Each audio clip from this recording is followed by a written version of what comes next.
è venuto giù tutto, è venuto giù un albero piccolo e era l'inferno. La casa di Vittoriana Sovilla si trova ai piedi dello smottamento che nel tardo pomeriggio di sabato ha scaricato fango e sassi addosso alle abitazioni nel borgo di San Francesco. Allora, il movimento franoso è partito dal costone di roccia che scende dalla confluenza fra via Rudio e via Frigimelica. Lì sopra c'è la frazione di Cavarzano. Qui invece siamo a San Francesco, in via San Francesco, esattamente sotto il Ponte degli Alpini. Immediato l'intervento della Protezione Civile e del personale del Comune di Belluno per la messa in sicurezza del versante. In questo momento stiamo operando cercando di limitare al massimo la possibilità che si formino degli accumuli di acqua, che formino dei torrenti, dei fiumi, che poi ovviamente provocano fenomeni di erosione del territorio, come in questo caso qui, e quindi colate di fango. Stiamo lavorando banalmente cercando di incanalare l'acqua e cercare di spostarla verso zone dove può essere smaltita meglio. Un fenomeno improvviso ma sempre più incombente, piove sempre di più e gli apporti sono elevati e concentrati in breve spazio di tempo.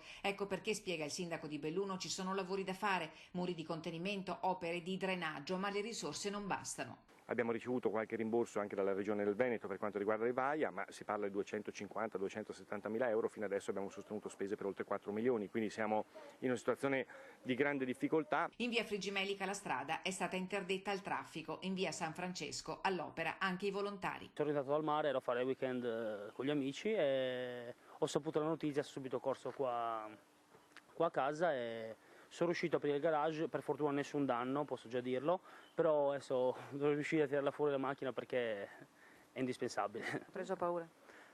Un po' sì, adesso non è, per fortuna nonostante l'età, tengo duro però.